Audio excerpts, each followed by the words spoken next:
주시나요? 수강권이요? 무슨 말이야? 나 이거 주겠지. 수강권 나중에 따로 주실 걸 어떨 거예요? 어른이 그런 거. 네. 아무튼 오늘 제21회 전문가 정책 포럼에 오늘 발표하게 되어서 영광입니다. 존경하는 곽현 선생님, 또 선배 동료 전문가 여러분들과 함께 이 주제로 토론할 수 있게 되어서 기쁘게 생각합니다. 오늘 맡은 제목은 문재인 정부의 대북 정책과 남북 관계 전망입니다. 여기 계시는 분들은 다 이 문제에 대해서 다 고민하고 연구를 깊게 해오기 때문에 오늘 제가 특정한 주장을 하기보다는 근자의 이제 남북 관계나 문재인 정부의 대북 정책에 대해서 진행 과정을 좀 정리해서 토론의 어떤 소재로 삼고자 합니다.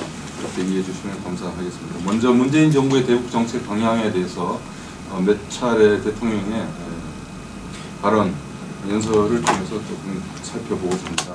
지난 한미 정상회담이 7월 1일 있었습니다. 대통령이 당선되고 나서 비교적 짧은 시기 내에 일찍 워싱턴에 가서 정상회담을 했었죠. 이때 회담 후에 공동 기자회견을 했었습니다.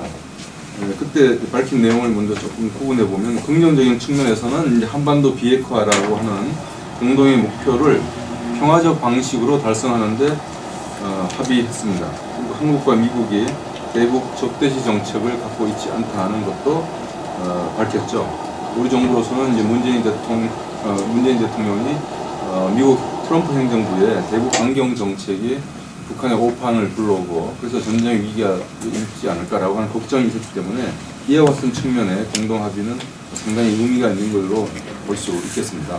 그럼에도 불구하고 그 이후에 한반도 상황은 여전히 긴장 상태에서 벗어나지 못했죠. 다음 5쪽인데요. 그리고 이어서 7월 6일 서울에서 이제 대통령께서 베를린에서 북한을 향해서 제안을 했었습니다. 우리 정부는 신한반도 평화비전이라고 부르고 있는데요. 문 대통령은 이때 한반도 비핵화를 위한 결단만이 북한의 안정을 보장하는 길이다 라고 얘기를 했습니다. 그리고 북한 핵의 완전한 폐기와 평화시대 구축, 그리고 북한의 안보 경제 우려 해소, 북일 북미 관계 개선 이렇게 동시에 포괄적으로 접근해 나가겠다고 말씀하셨고 그 연장선상에서 7월 17일 정부는 북한의 남북적 직자회담과 군사 당국제 회담을 제안했습니다. 그런데 이 두 개의 이제 제안 선언을 봤을 때 당시 이 전문가들의 평가가 전반적으로 긍정적이었는데 조금 좀 보완하는 차원에서 좀 비평도 있었던 걸로 기억합니다. 포괄 구상도 결국 단계적으로 실행해야 될 것인데 이럴 때 제시했던 이런 여러 가지 제안들 어떤 구상들이 어떤 순서로 또 어떤 조건에서 정리할 것인지에 대해서는 그때나 또 지금까지 뚜렷하게 밝히고 있지는 않습니다. 물론 그것은 현재 여전히 한반도가 위기 상황에서 완전히 벗어났다고 보기 어려운 그런 환경 탓도 있고 또 국내적으로도 정책적인 문제에 대해서 북한의 또 반응 이런 것들이 여의치 않으면서 여전히 어떤 그 구상이나 제안들이 실행되는 단계로 진입하고 있지 않은 그런 아쉬움이 있겠습니다. 지금까지 문재인 정부의 대북 정책은 위에서 언급한 정부의 두 가지 대화 제안, 그리고 국제기구를 통한 인도적 지원, 민간단체의 북한 방문 허용 등이 있었습니다. 그러나 이제 북한의 반응을 좀 살펴볼 텐데요. 북한은 우리 정부의 대화 제안에 응하지 않고 있고 민간단체의 방북도 지금 허용하지 않고 있습니다. 그러나 그것을 북한이 문재인 정부의 남북 대화 그리고 관계 개선 제의를 완전히 거절하고 있다 라고 볼 필요는 아직 없다고 생각합니다. 남한의 입장과 유사하게 북한도 대화의 조건을 가늠하며 상황을 지켜보고 있다고 볼 수 있기 때문입니다. 왜냐하면 첫째 문재인 정부는 대북 정책에서 이명박 박근혜 정부의 압박 붕괴론과 달리 관여 기조를 유지하고 있고 그 문재인 대통령 자신은 노무현 정부의 대북 관여 정책에 깊이 관여해 왔던 경험이 있고요. 그리고 셋째, 북한과 미국의 갈등으로 남북 대화의 길이 밀려 있다고 본다면 국면 전환이 생기면은 우리 남한과 마찬가지로 북한도 남북 대화에 응하지 않을 이유는 없다고 생각합니다. 그리고 보다 궁극적으로는 북한이 미국과의 어떤 본격적인 협상에 들어가려고 한다면은 역시 서울을 제끼고는 그런 북미 대화가 어렵다고 하는 점에서 지금 현재 북한이 문재인 정부의 대화 제의에 응하지 않고 있는 것을 문재인 정부 자체를 아예 패싱하거나 반응하지 않을 것이다. 앞으로도 계속 그렇게 볼 필요는 없다는 말씀을 드리고 싶습니다. 그리고 두 번째, 최근 한반도 정세에 대해서 말씀을 드리겠습니다. 문재인 정부 출발 이후 북한은 지금까지 중량거리 미사일 10여 차례 그리고 한 번에 핵실험을 하면서 코리아 패싱이나 또 한반도 상황에 있어서 우리 정부가 주도적인 역할을 한다고 말한 것과 달리 한국의 역할이 되게 높지 않을 것이다 라고 하는 그런 우려를 던져 주었습니다. 이것은 북한이 주도해온 소위 의도적인 위기 조성, 배양끝 외교의 첫 번째 구성 요소인데요. 그런 한반도 위기 상황 때문에 그렇습니다. 그리고 이제 두 번째 배양끝 외교 이론을 보면은 두 번째 구성 요소가 B타입적인 주장을 계속 한다는 것이죠. 그 위기 한복판에서 북한은 예를 들어서 미국의 반공화국 책동과 핵 위협이 계속되는 한 그 누가 무엇이라고 하든지 간에 자의적 핵 억제력을 협상 탁자 위에 올려놓지 않을 것이며 이미 선택한 국가 핵 무력 강화의 길에서 단 한 치도 물러서지 않을 것이다 라고 하면서 계속 상황을 의도적으로 위기로 몰아갖고 있습니다. 그런데 이제 우려되는 바는 배양끝 외교 이론의 세 번째 구성 요소, 그렇게 의도적으로 위기를 조성하고 그 비타입적인 주장을 제시하고 난 다음에 자기의 유리한 조건 속에서 협상으로 들어가는 것이 이제 배양끝 외교의 세 번째 요소이고 결국은 마지막 고울인데 지금 그런 상황이 연출이 되고 있지 않고 이 위기 상황이 계속되고 있다. 그런 점에 있어서 지금 이런 상황을 어떻게 우리 정부가 극복하고 남북관계 개선과 한반도 평화정착 이런 것들을 선순환적으로 해나갈 수 있을지 상당히 어려운 가운데 있다고 생각됩니다. 그런 상황이 이제 지속되면서 지난 11월 트럼프 대통령의 동아시아 순방이 있었습니다. 그쪽입니다. 특히 한중일 순방과 북한의 도발 자제로 위기 국면은 숨고르기 단계에 이제 들어서서 대화가 가능하다라고 하는 지금 언급도 서울과 워싱턴 각지에서 지금 일어나고 있습니다. 그 미일 정상회담에서는 물론 북한의 압박을 한다고 하는 것이 강조되었지만은 한국 순방에서 트럼프 대통령은 예상보다 낮은 톤으로 북한을 비판하고 했는데 이것은 문재인 정부와 한국 국민들의 전쟁 반대, 평화 여론을 의식하는 절제된 행동이었다고 보고요. 그리고 미중 정상회담에서 트럼프는 국제 질서 관리와 양국 간 이해관계의 공동 실현에 합의하는 대신 쟁점 사안을 부각시키지 않은 말하자면 공동 상황 관리의 어떤 투색을 보였던 거죠. 이런 점을 감안해서 문재인 정부는 평화 외교 노선과 외교 다변화를 경계하며 한 번도 문제 해결에 주도적 역할에 자신감을 가졌는지도 모릅니다. 그 이후에 이제 문재인 대통령께서 신남방 외교를 하면서 상당히 적극적이고 자신감 있는 태도를 보였습니다. 그리고 문 대통령은 이제 온화한 태도, 일관된 평화 메신저로서의 그 이미지 관리도 주요했다고 생각합니다. 앞으로 이제 대북 정책이 어떻게 전개될 거냐. 대통령께서도 말씀하셨고 우리 국민들 모두가 공감하고 있는 것은 지금은 평화가 우선이다. 평화 관리 속에서 북한과 대화할 수 있는 모멘텀을 찾아 나가겠다라고 정리할 수 있겠습니다. 앞으로 대북 정책 시나리오는 제가 이제 크게 봤을 때 두 개의 시나리오.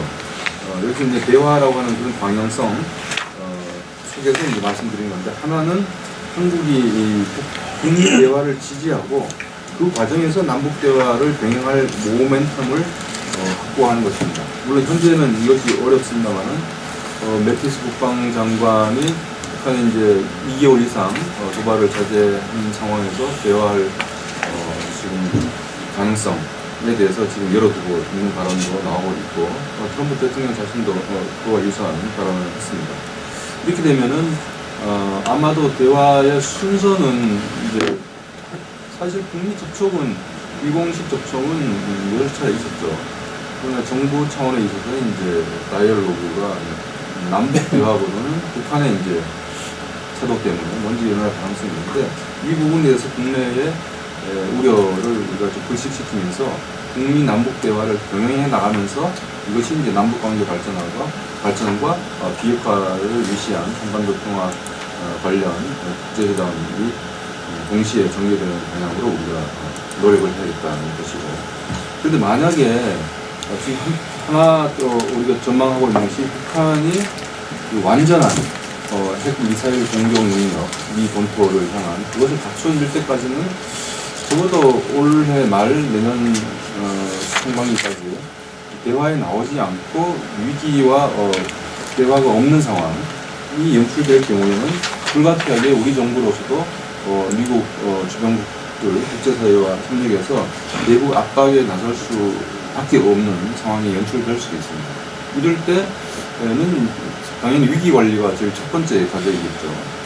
그랬을 때는 우리가 이제 한반도 문제에 있어서 주도적 역할, 남북 대화를 열어나갈 수 있는 기회참 이런 것이 상당히 단기적으로는 가능성이 낮은 가운데 우리가 대화의 모멘텀을 살려나가는 그런 어려운 상황에 직면할 수도 있습니다. 그래서 지금 정부가 갖고 있는 첫 번째 모멘텀, 평창 올림픽에 북한의 참여를 이끌어내고 그리고 미국, 일본, 중국 정상들의 참여를 포함한 국제사회 적극적인 지지 속에서 새로운 대화의 국면으로 넘어갈 수 있는 그런 기회를 좀 가지려고 하는 것 같습니다. 그런데 지금 말씀드린 이런 두 개의 경우의 수를 봤을 때 우리가 이제 어떻게 하는 게 좋겠냐라고 하는 것입니다. 이 남북 대화로 가는 두 개의 길 모두 좁은 길이라는 공통점이 있습니다. 그리고 차이는 두 번째 방안이 첫 번째 방안보다 유용성은 낮는데 이제 우리의 기대치로는 낮지만은 지금 상황이 지속된다면은 두 번째 경우의 수가 현실 가능성은 더 높아집니다. 그 문정부의 딜레마가 여기서 나타나죠. 그랬을 때 우리가 어떻게 정부 차원에서 대화가 좀 어렵게 되죠. 그리고 민간 차원의 대화도 제가 대화는 무조건 열어둬야 된다고 했는데 그것도 북한이 응해야 이제 가능한 것이기 때문에 과연 대화의 모멘텀 어디서 어떻게 열어나갈 거냐 이런 부분에 대해서 저희들이 조금 더 토론이 있었으면 좋겠습니다. 앞으로 대북 정책 과제에 대해서 12페이지부터 있는데요. 말씀을 드리고 끝부분 우리의 과제에 대해서 말씀드리고 마칠까 합니다. 문재인 정부의 대북 정책 목표는 좀 단기적으로는 한반도 위기 관리와 남북 간 신뢰 회복, 그 중기적으로는 비핵화 평화체제 남북 관계의 선순환적 발전입니다. 여기서 중기적이라고 하는 것은 문재인 정부 임기 5년을 말씀드립니다. 그리고 이런 전제 하에서 5가지 과제, 그러니까 대화와 협상을 통한 문제 해결, 어떤 관행을 수립하는 것, 그리고 인도적 문제를 앞세워서 낮은 단계에서 높은 단계로 남북 관계를 발전시켜 나가는 것, 그리고 그것과 연관됩니다만 민관 협력과 정경 분리에 의한 신뢰 구축 노력, 그리고 남북 협력과 국제 협력의 조합, 그리고 점진적이지만 비가역적인 대북 정책을 했으면 좋겠다라고 하는 어떻게 보면 원칙적인 얘기인데요. 이런 접근 방향 속에서 최근의 상황을 한번 살펴보고자 합니다. 14페이지입니다. 문재인 정부는 한반도 위기 국면을 대화 국면으로 전환하는 첫 모멘텀으로 평창 올림픽을 꼽고 있습니다. 문 대통령은 14일 아세안 정상회의 참석차 필리핀 방문 기간 중에 현재 상황을 낙관도 비관도 하지 않는다고 전제하면서 평창 올림픽이 도쿄 하계올림픽 그리고 2022년 베이징 동계올림픽과 연장선상에서 열린다고 하는 것을 상기하면서 평창 올림픽이 아시아가 릴레이로 여는 올림픽의 첫 단추라고 얘기를 하셨습니다. 그래서 북한의 참여가 어쨌든 위기를 대화로 갈등을 협력으로 전환시키는 데 지금 첫 번째의 모멘텀이 되겠는데 이것을 위해서 여러 가지 이제 방안들이 전문가들 사이에서 나오고 있습니다. 우선 북한이 동계올림픽과 패럴림픽에 선수단을 참여하고 남북이 여기에 호응해서 공동응원단을 구성해서 하고 정부 차원에서는 체육회담을 개최하는 방안을 연결하는 것입니다. 이를 위해서 아마 정부가 북한과 물밑 접촉을 하고 있을 걸로 저는 기대하고 싶습니다. 그다음에 두 번째는 북한의 평창올림픽 참석을 유도하기 위해서는 결국 올림픽, 패럴림픽 기간과 겹치는 한미합동 군사훈련을 중단하거나 축소하는 방안을 적극 검토해야 할 것입니다. 이것과 관련해서 우리 정부가 유엔 총회에 내놓은 올림픽 기간 중 국제 분쟁을 모두 중단하자라고 하는 결의안이 만장일 무투표로 채택이 되었고요. 여기 이 결의안은 우리 정부가 주도해서 만들었지만은 그 상정할 때는 미국, 중국, 러시아 이런 주변 관련국들도 공동 제안국이 되었기 때문에 트럼프 정부도 어쨌든 간에 전쟁 광이다라고 하는 이런 나쁜 이미지, 그리고 한미 동맹 관계의 어떤 그 차원에서 아마 일정한 반응이 있지 않을까라고 기대하면서 우리 정부의 적극적인 협상력을 기대합니다. 그리고 이 과정 속에서 안보 문제는 당연히 이제 한미 동맹과의 동맹 또 한중 사이에 긴밀한 협력을 하지만은 북한 입장에서는 결국 미국이 제일 표적이고 그 과정 속에서 경제적인 부분들을 북한한테 어떻게 우리가 인센티브를 제공할 거냐, 이것은 여전히 한국의 역할이 크지 않을까 저는 생각합니다. 우리가 이제 1차 국제 위기를 봉합하는 과정에서 정식으로 프로젝트를 했을 때를 상기하고 보면은 역시 우리의 역할을 생각하지 않을 수 없습니다. 그렇게 해서 경제적인 인센티브 또 안보상에 있어서의 어떤 상호 이익 기대하는 바를 동시에 충족시키는 그런 섬세한 접근이 필요하다. 그래서 우리 정부가 내놓은 한반도 신경제 구상에 대해서 일정 부분 북한한테 어떤 북한과 함께 할 수 있는 프로젝트를 우리가 준비할 필요가 있다라고 생각을 하고, 관련해서 조병현 박사도 여러 가지 조언 제안을 해 놓았는데, 예를 들어서 이제 남북 간의 환경 방제 사업이나 체육교류, 그리고 인도적 개발 협력 등과 같은 아이디어를 내놓은 바도 있습니다. 그리고 문재인 대통령께서도 필리핀 방문 기간 중에 북핵 폐기를 이제 궁극적인 목표로 제시하면서도 동결 단계를 제시했고, 그 과정 속에서 남북한이 협력할 수 있는 모든 것들을 다 구상하고 있다, 생각하고 있다, 북한과 대화의 용의가 있다라고 하면서 우선은 대화 여건이 조성되어야 대화 국면으로 넘어갈 수 있는데 북한의 핵미사일 도발에 대한 걱정을 했었습니다. 이제 마지막으로 트럼프 미 대통령의 아시아 순방과 그에 앞서 북한의 핵미사일 시험 중단으로 위기 국면이 이제 숨 고르기에 들어갔고, 이런 상태가 지속된다면 아마 대화 국면이 열릴 수 있을 걸로 저는 기대합니다. 김정은 정권이 이 본토까지 핵 공격할 수 있는 능력을 확보하거나 그런 의지를 표명한 후에 대화에 나설 가능성도 있습니다. 트럼프 행정부도 국내 정치적 제약과 위기 외교에 대한 국제사회의 피로감, 그리고 동맹국으로서의 한국의 입장 등을 고려할 때 상황 관리 차원에서 북미 대화에 나설 가능성이 있고, 최근에 트럼프 행정부 주요 정책 결정자들이 그런 의사를 피력하기도 했습니다. 그럴 때 한국이 북미 대화를 지지하고 거기에 편승해서 남북 대화를 추진하는 전략을 긍정적으로 검토할 때가 됐다. 그래서 어떤 사안을 갖고서 북한과 어떤 협상 전략을 갖고 임해야 될지 지금 거의 여러 가지 경우의 수를 놓고 준비를 거의 완료해둬야 될 때가 아닌가 싶습니다. 핵미사일 시험 중단 대신 제재 중단과 북미평화협정 체결을 주장하는 북한, 그리고 핵미사일 중단이 있어야 대화를 할 수 있다고 하는 미국 사이에서 한국이 북미 대화를 지지하고 남북 대화를 그냥 추진하려면 이게 비정상일까요?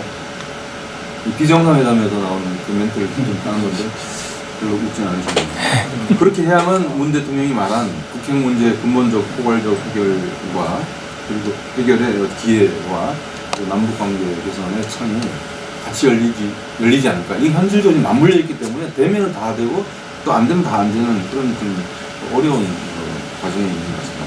저는 그래서 이제 평창 올림픽이 평화 올림픽으로 성공하고 그 과정에 북한, 미국 등 한반도 평화에 관련된 주요 이해 당사자들이 한국의 적극적인 평화 이니셔티브에 동참할 것을 기대하고 그 방안에 대해서 여러 시민들의 좋은 토론을 여는 발언으로 이겨주셨으면 감사하겠습니다. 마치겠습니다. 수고하셨습니다.